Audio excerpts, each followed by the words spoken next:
Also ich bin Anna Haifisch, lebe in Leipzig, bin Comiczeichnerin, Künstlerin, Illustratorin, überlasse es gerne anderen, als was das bezeichnet wird. Zeichnerin vielleicht. Ich zeichne relativ traditionell mit Tusche auf Papier und das ergibt so eine relativ dünne, zittrige Linie und die Farbgebung würde ich vielleicht als flächig kalifornischen Farben oder so bezeichnen. So ein bisschen quietschiges, bisschen fast überdrehtes, sich beißendes, Rot, Gelb, Rosa, vielleicht Lila. Das findet sich, glaube ich, immer mal wieder. Ja. Ich glaube, was so nahezu alle Bücher oder auch wirklich viele Arbeiten hier umfasst, ist so der Themenkomplex, so das Künstlerdasein. Und da gibt es so das Buch The Artist, dann Residenz Farnbühl und eigentlich auch von Spatz, die sich eigentlich sehr darum drehen, also wirklich Kreise. Und also das ist halt, oft geht es um ein bisschen, um Drama, um Melancholie und daraus ein Humor, also so ein versehentlicher Humor. Also dass sich sozusagen aus dem Dramatischen, aus dem Unfall, manchmal auch dem Unglück was erzählt und wo man vielleicht manchmal so ein Lachen, was so einen auch vielleicht erleichtert.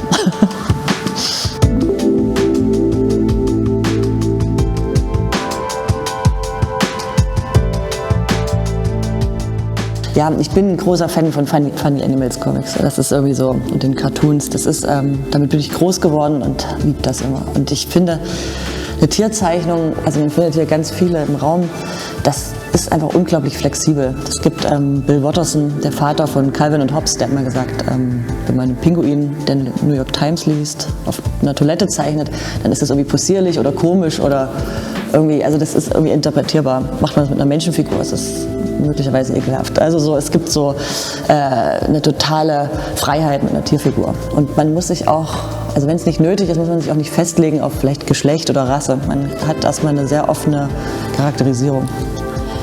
Und natürlich auch eine Zuschreibung, je nachdem, welches Tier man sich aussucht. Ne? Ich meine, so eine Maus ist so wahnsinnig banal. Vielleicht so ein Fuchs, ich meine, wir Menschen, das ist ja auch ein bisschen bizarr, was wir machen, aber so ein listiger Fuchs, irgendwie so ein fragiler Vogel, irgendwie so eine ein bisschen banale Maus, so ein stabiler Elefant. Irgendwie hat man schon viel erzählt, bevor man überhaupt eigentlich so eine Figur einführt. Ja, mit einer Menschenfigur, also wenn wir jetzt eine Geschichte erzählen, dann muss man manchmal viel hinzufügen, was vielleicht die Figur ausmacht oder den Charakter. Und das hat man vielleicht mit einem Windhund, so einem zittrigen, also hat man schon eigentlich diese ganzen Schritte übersprungen. Und der kann dann wiederum jemand anders begegnen. Und am besten ist ja eigentlich, also so passiert es mir oft, dass es einem dann manchmal gar nicht auffällt beim Lesen, dass man es mit Tierfiguren zu tun hat.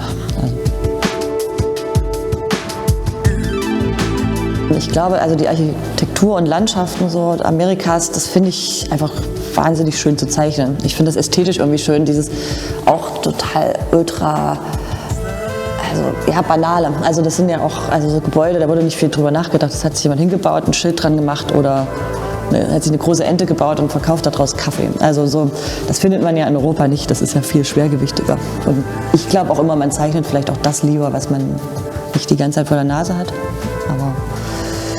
Und ja, ich finde, also die USA auch einfach inhaltlich, ich meine, die ganzen Funny Animal Cartoons kommen daher, das hat einfach eine riesenreiche Bildergeschichte, eine Historie.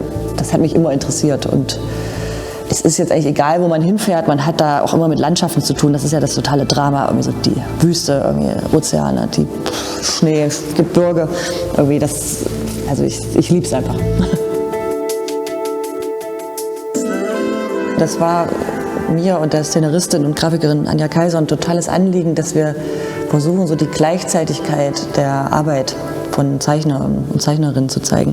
Also auf meinem Schreibtisch ist es sehr ähnlich. Da gibt es die Bücher, an denen ich ja teilweise ein Jahr zeichne und dann die kurzen Illustrationsarbeiten, die manchmal nur 3 Tage dauern dürfen.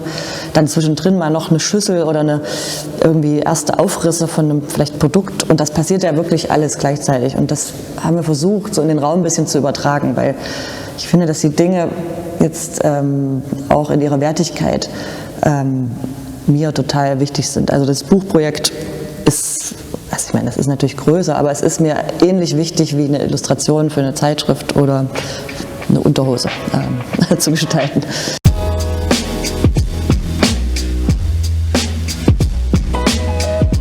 Man sieht also teilweise Originale aus Büchern, man sieht die angewandten Arbeiten, man sieht Produkte, die gestaltet wurden, auch manchmal, wie ist das entstanden, also so einen kleinen Prozess, so von der Skizze zum Produkt. Ja, man sieht künstlerische Arbeiten, Serien, Siebdruckserien, gezeichnete Serien. Und was hier vielleicht ganz besonders ist und irgendwie also nur im Museum auch zu sehen und zu lesen, ist eine Kommentarwand, jeweils an den Stirnseiten, dass ich eigentlich nahezu jede Arbeit kommentiere. Also entweder mit Geheimnissen oder Anekdoten oder auch einfach einen ganz plattanten Entstehungsprozess. Ich weiß nicht, dass man vielleicht am Ende, wenn man hier rausgeht, irgendwie so die Arbeit einer Zeichnerin, also meine Arbeit versteht oder begreifen kann.